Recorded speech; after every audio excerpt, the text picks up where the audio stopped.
Hi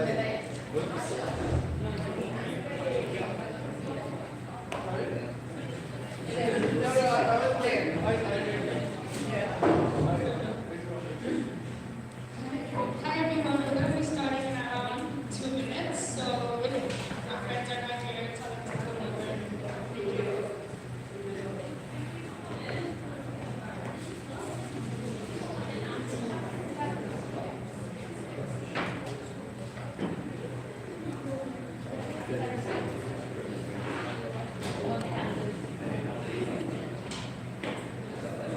Testing.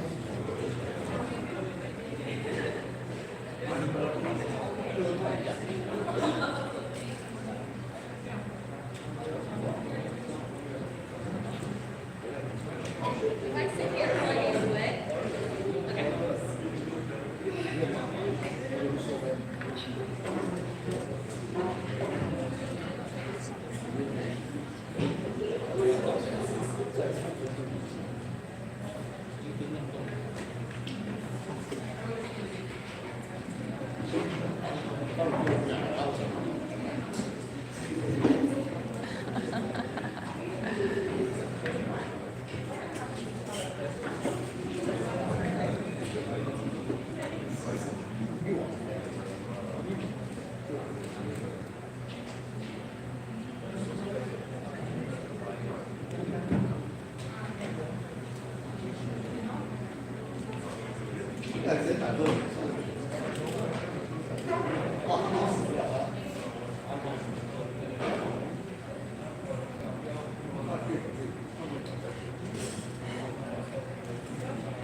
Good afternoon, everyone. Welcome to the International Women's Day panel. We are here to celebrate the successful stories of the outstanding women in our community and learn about the struggles they have overcome. International Women's Day emerged from the labor movement of the early 20th century, specifically to promote women's rights and equal participation in society, and was officially recognized by the United Nations in 1975. We're going to hear the stories of these incredible ladies, as Ms. Monique and Selene, and learn from them their achievements. We'll be asking a series of questions and receiving answers from each teacher, and there will be time at the end for some vocal questions. Please be respectful throughout and listen to them. And thank you all for coming. I hope you learned something new today.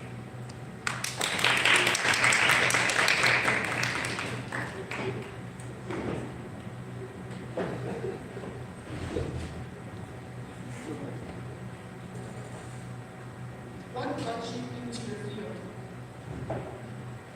Guess I'll go first. What got me into my field? Well, I guess I enjoy interacting with people who speak different languages and seeing how their brain works when they're trying to learn another one. And so I did my bachelor's and then my master's, and then like to be a teacher you also need like an education degree. So that was the last thing I did, and yeah, that's how I got to be a teacher. Specifically humanities, I feel like I've already answered that question, but yeah, that's. I started teaching music because music is kind of the only thing I'm good at. When I was in high school, I kind of struggled with some other subjects, and I felt like I gravitated with band and music a lot. I started playing piano when I was 7 years old, so I was just like I grew into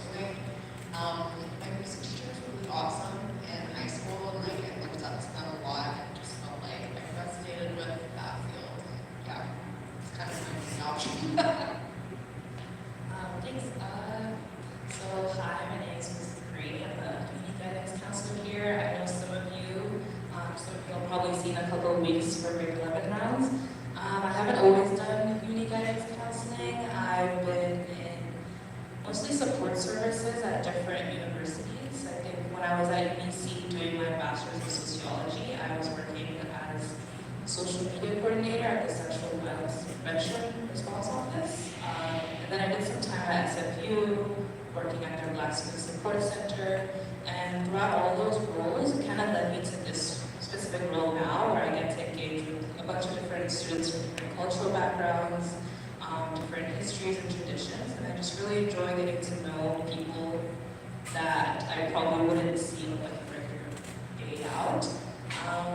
So yeah, pretty early on in my career, I just started community guidance counseling in September, but I've been enjoying it thus far, and I probably would see myself working in other support service roles in education. Yeah. So my question is, what do you think is your biggest challenge as a working educator, and how does you overcome these challenges? You got it, okay. I'm not going to sugarcoat it. There are going to be challenges, but I feel like every person will have challenges that are specific to them.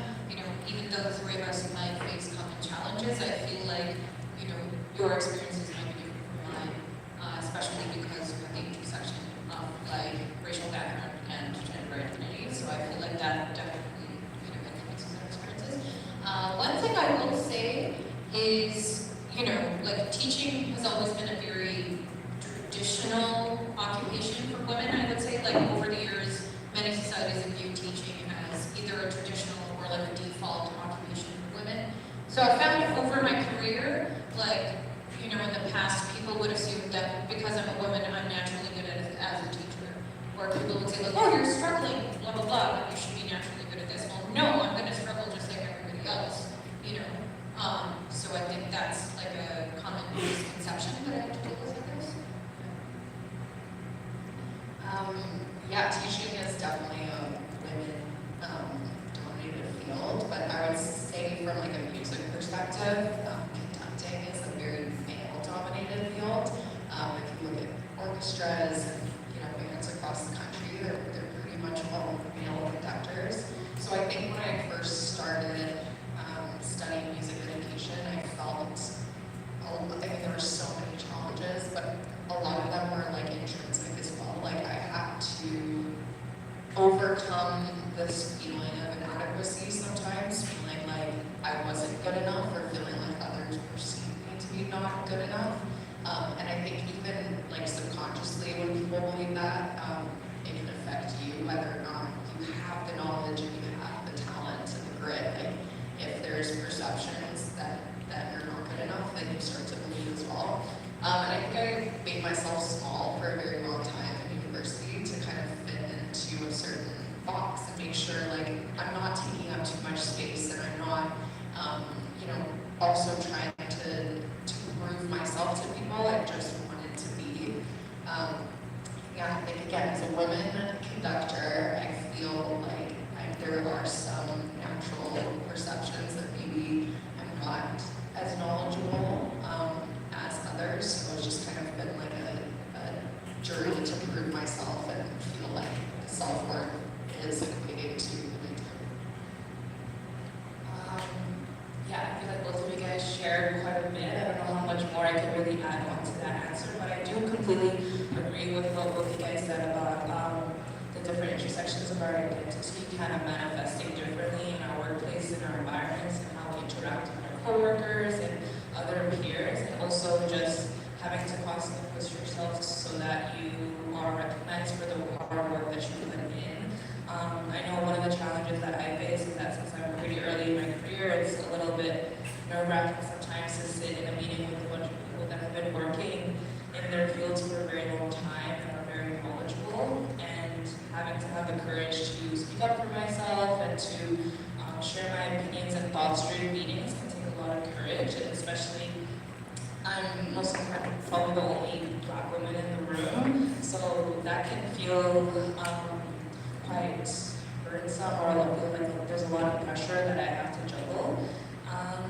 And then probably having to, working in a school setting, what I've noticed is that when I was working in the library, for those of you guys who were here last year, I did have to assert my dominance in a way that I usually don't in my typical day-to-day life.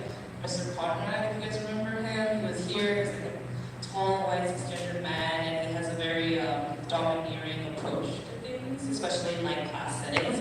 And I feel like I'm a very more like gentle person, and I try to smile as much as possible, and I don't typically raise my voice. So having to kind of code switch moments is a little bit hard for me, but it is just like a learning opportunity. And yeah, those are some challenges that I face. But each time I feel like I've been met with a lot of grace, working with people at Bodwell and all the other jobs that I've had before. Thank you guys so much for sharing. Another question we have is, what advice would you give to girls or women who want to come into your field or in general?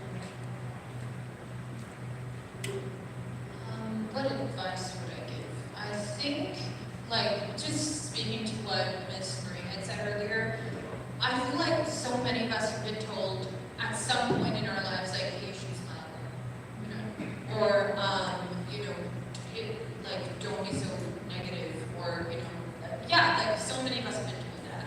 And the thing is, I feel that we should be told that, or we should know that it's okay to express certain emotions without feeling guilty for them. And what I mean is this, like, you know, you were talking about assertive leadership. Like, don't be afraid to take the lead when you want. Because I feel like a lot of, especially young girls, are being told, hey, if you tell someone what to do, you're bossy. Or if you tell someone what to do, you're intimidating. Hey, sometimes you're gonna have to do it at some point in your career, whether you want to or you don't want to. Don't be afraid to show that you know something, and don't be afraid to show that you can teach others something too. There's nothing wrong with it. So yeah, it's just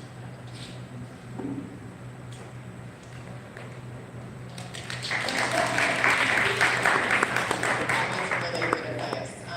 Yeah, I would definitely agree with all of that. Like, don't suppress your emotions, or don't suppress, you know, how you feel, because you're worried that you're gonna come across like the emotional woman, because your emotions are one of your strong suits. It's definitely something that you should understand and enjoy about being a woman. It's a cool thing to have that emotional intelligence and play into it. Yeah, I'd say like just going back off of my struggle of like just feeling like I had to make myself small in certain situations, I would say like take up space. Like, you know, don't be afraid to speak up when you disagree. Don't be afraid to speak up when you agree. When you come across people that you can feel naturally are looking down on you because of your gender, try to disregard it and just realize that like that perception of like being female isn't, you know, good enough in certain fields is not true. And you can be successful, you know, whoever you are, wherever you come from. Yeah, just trust in yourself throughout the way as well. Like, trust in your knowledge, trust in your background and your education, and, you know, what your strengths are, and just have that respect for yourself.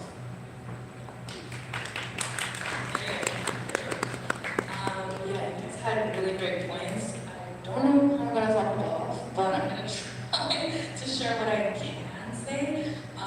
So one thing that I like to tell everybody is just to try, because you really never know what will happen. I feel like once you guys start applying for jobs in the future, there are a lot of high tendencies for women to not apply for certain jobs because they feel like they don't meet all of the eligibility criteria or the qualifications that they need for the job posting.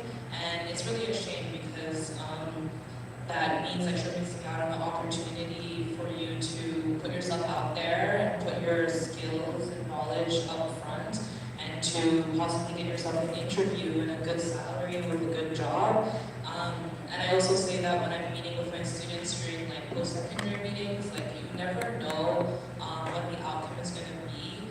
Don't be afraid to try. The worst thing that's going to happen is that you get a rejection, or you don't hear back, or you don't get an outcome that you're specifically looking for. But if you feel like you fit in kind of like what the description is looking for, or what the requirements are, then don't be afraid to try, because you probably heard from other external pressures that maybe you're not good enough, or maybe you're not much of a strong candidate, or maybe you haven't heard like the encouragement from your peers, your parents, or your friends. But if it's something that fits your interests, fits your desires, and it's something that you want to push yourself, then go ahead and do it. Don't be afraid. Yeah, that's all.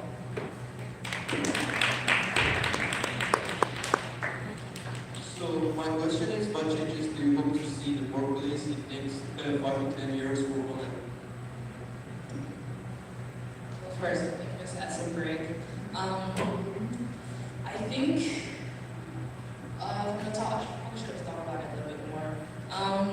I think just a lot more diversity and inclusion. I would like to see that in the workplace a little bit more. I know that in some countries they're really working towards that initiative, but I think with what's happening down below with Trump and him trying to remove a lot of DEI initiatives, it is kind of saddening because we have put these approaches to the forefront to give people marginalized and disadvantaged groups opportunities. And if there are not systems in place to help those initiatives come to fruition, then we're not actually giving a voice or a place for people that are often overlooked. So I would like to see a little bit more of that, so that in different communities or workplaces, when it comes to really big ideas like Black History Month or International Women's Day, or I'm trying to think of other, I don't know, yeah, Juneteenth, like other really big social changes and social movements that are happening throughout the year, they should be reflected within different identities and different groups, not only just their gender, but their socioeconomic background, their ethnicity, their race, their disability or ability. Those are all things that give people the opportunity to share ideas and perspectives that may have not been brought to the table if they were not invited. Yeah. Yeah, I agree. I'd say in a lot of fields, career fields, there's still equal pay issues. So I feel like I would love to see that be improved. I feel like that shouldn't be an issue anymore. It still is in some fields, so yeah, that. And just more representation and resources and understanding again, like from everyone involved that, you know, we all have powers and we all bring to sway our gender. I'm definitely gonna add to that too, like I think representation is so important. And I think also like diversity within like women's representation, I think we need more of that. And actually something that came to mind when you asked her question, I was reading this research paper recently about how when women send emails versus when men send emails, how it's perceived differently. So if, you know, at the end you say like, thank you or best regards or whatever, if man puts an exclamation mark after the thank you, it's most often perceived as aggressive. Whereas if a woman puts the same exclamation mark after, it's perceived as being friendly.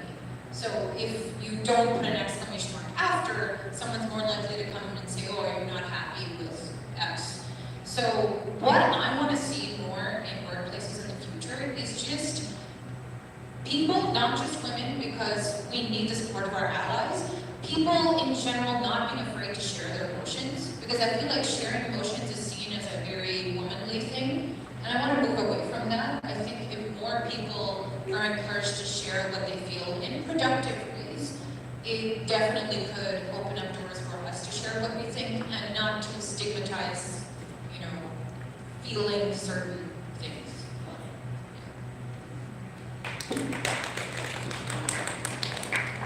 Just like to, sorry, before we go to the next question, I really like the point that Ms. Beth said about how women tend to freak out and having to respond to text messages or emails. Like, there has been several times where I've had to rewrite an email because I was too scared that I was being too pushy or too bossy or just a little bit mean. So I've had to change it to put a smiley face at the very end, or to change it from kind regards to thank you, exclamation mark, and those small things can deteriorate from what you're actually bringing to the table, which is like your work ethic and everything that comes with your experience, and having to overthink your responses can be very damaging to like your self-esteem and how you view yourself. Also, I feel like there's a lot of pressure for women to constantly be happy at the workplace and just smile and to say good morning. And some we're human at the end of the day, and a lot of people have different emotions throughout the week or throughout the day, and it's very unfair to have to feel like you constantly need to be approachable, to be considered friendly at the workplace. But at the end of the day, I'm here to work and to provide and to support as much as possible. So, sorry for being a bit. Thank you guys so much. Our last question before our open discussion is, what role do you think young men or boys in general should play in supporting women's progress and equality in the workplace?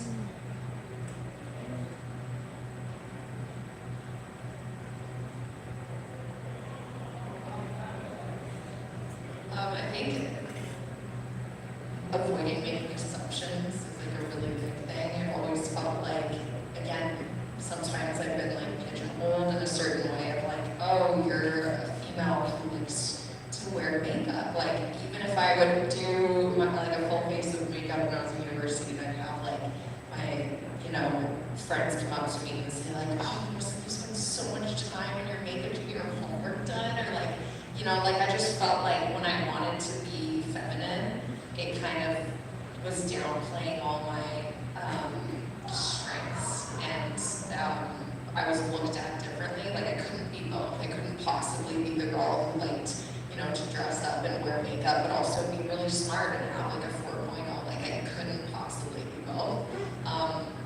When I feel like I was good at what I did, and I was also, I had fun doing my makeup, and I could do both. So I think like from a male perspective, like not making immediate snap judgments and assumptions about women that like look a certain way or dress a certain way or simply just are, like just respecting, the person in front of you for the person that is, like the morale and like the personality and values, like that should come first and speak louder than like even the physical appearance of a woman.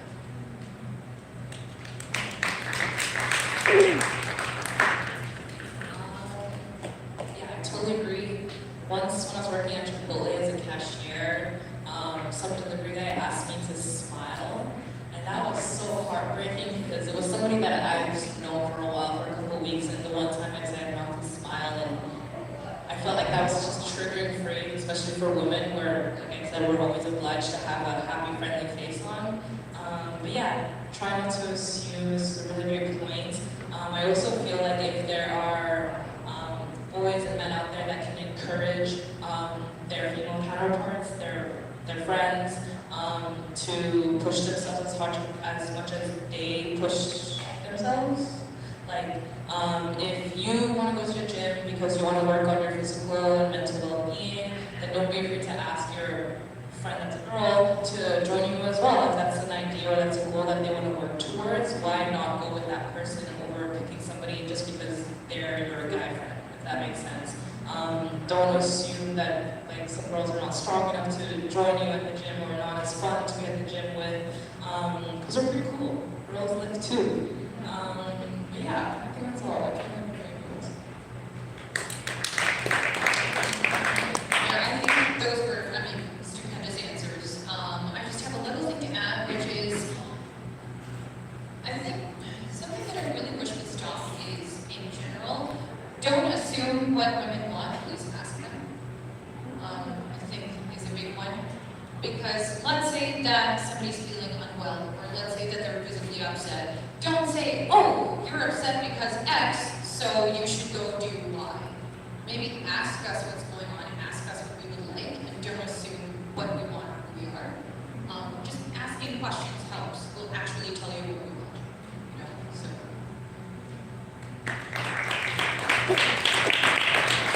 I want to add one thing. I'm going to pull from a personal experience I had, and hopefully it resonates with some people in the room. When I was in university, I played in a saxophone quartet.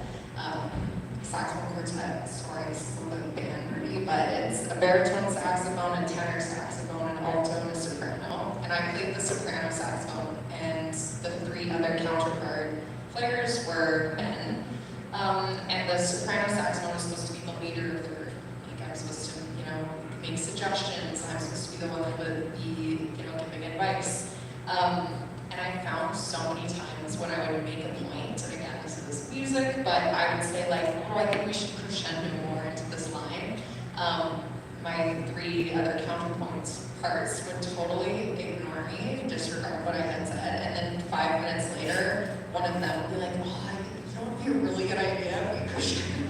And I just felt like they weren't really actively listening to me. Like, I just felt like I could have said the most genius, revolutionary thing, and they wouldn't have heard a single word I had said, just because they had perceptions about me to be, not as knowledgeable. So it happened so many times, and I felt like I could have walked away from that situation and taken it personally. Like, yeah, I don't have the best things to say, and I should wait until I speak first, and all of these sort of perceptions. But, I walked away seeing it for what it was, like just people that funded and mentally didn't respect me.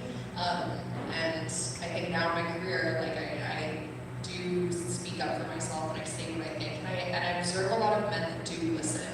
And yeah, it's not meant to be a shut down at men, like all men are like this. Absolutely not. You're gonna meet men also along your way that support you in your career and make you feel heard and listen. And I think leaning on those people and feeling like, okay, there is support there, and you just need to find who those people are is really important. And yeah, just listen. Like, I think that's the biggest thing. But yeah, there are men that support you, and there are people that sometimes don't, and that's okay, I guess. You just have to learn how to navigate through it. I just wanted to jump in with your anecdotal experience.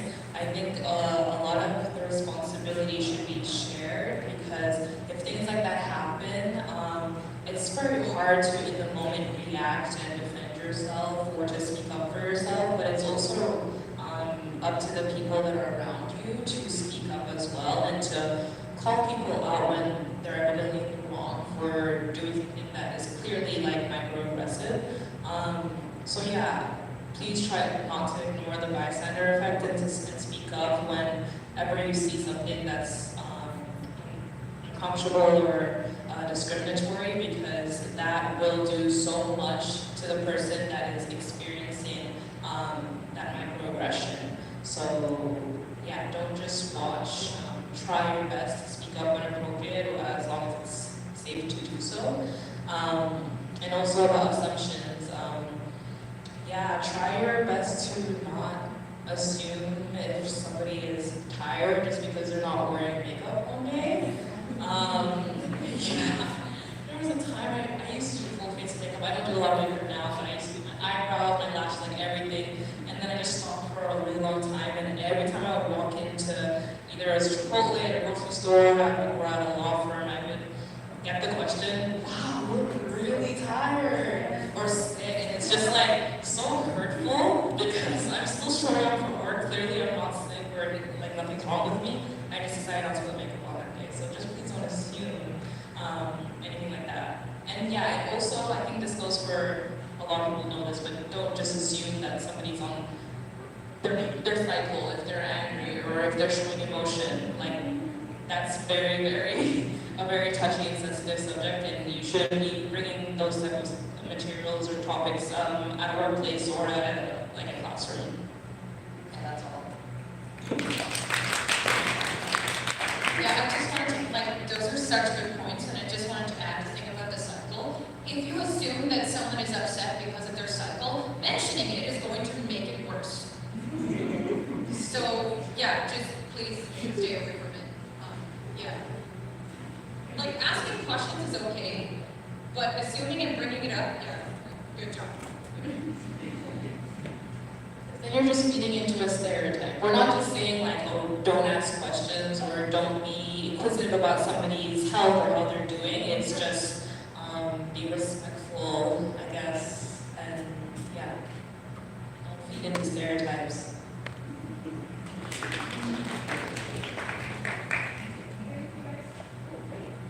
Hello.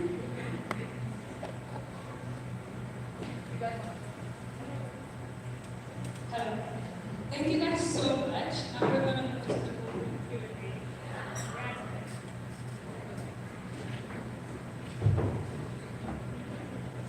We're going to move to the local Q&A now. We only have time for around 1 or 2 questions. So if anybody has questions, just raise your hand. I'll come to you.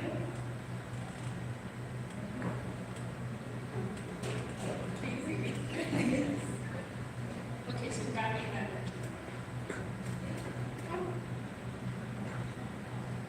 Okay, thank you for speaking to us. Those were amazing points. My first question is, or my only question is, how do you guys balance like your work life and your personal lives? Like,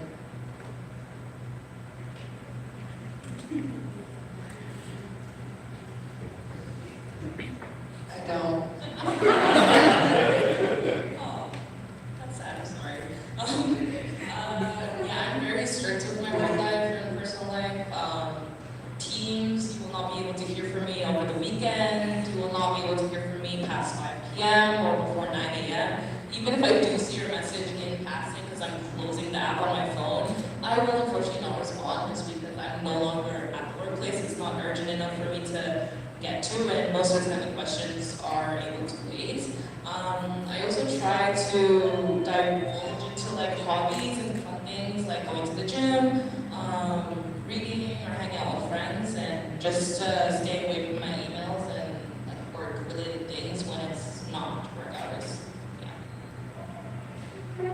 Yeah, so I actually employ similar strategies. Like when I go home, that's, my time to be at home. Because like I try to see myself not just as Miss S, but I'm a woman who teaches, but also most people who've taken my class will know that I'm very obsessed with my cat, right? So we're like, oh, I'm also a cat mom. I'm also someone who likes reading. So I kind of try and see myself as all of these people rather than just Miss S. So when I go home, I get to explore those different areas. But I'll also say the allies in my life, the men who supports me, is also very important in maintaining that work-life balance, I feel. So you need allies, guys. It's very important. Yeah, I'll say it's like an ongoing journey for me. That was a jokeful answer, but jokeful, is that a word? It is? It was jokeful. I'm still working on the self-care aspect of it all. I feel like even when I do detach from work and I'm not home, I have a really hard time sometimes being present because I'm just thinking about work things all the time. So yeah, it's just an ongoing journey, but just recognizing self-care is important and recognizing that it's like ebb and flow of feeling, sometimes are more stressful than others. You have to give and take. Like sometimes I have to put more into work, and sometimes there's summer and I can just relax and chill. So yeah, just ebb and flow and like being self-aware and just making decisions based off of your own well-being is really important.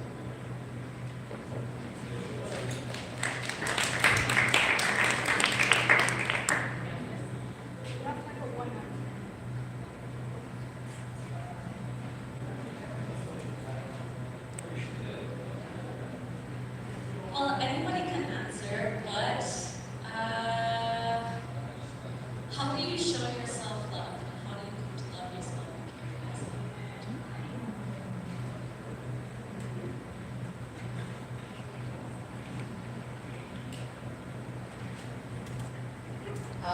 Again, ongoing journey. Like, can I fully say like I'm in love with myself? No. It's something that it's a journey to respect and love the things that make you unique, not the things that the type of social media, right? You're comparing yourself, Instagram era, right? Filters, everyone looks perfect on social media. It's really hard to accept yourself sometimes, then like see your differences as something that's beautiful. So yeah, it's something I'm still working on.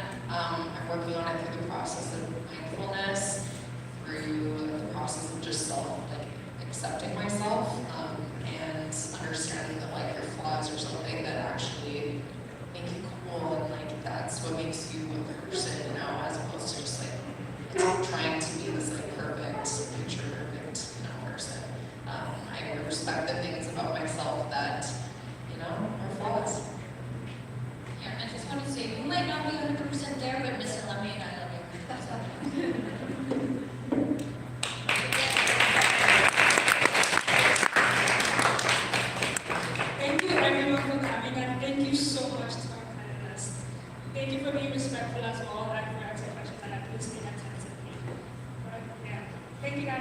Thank you.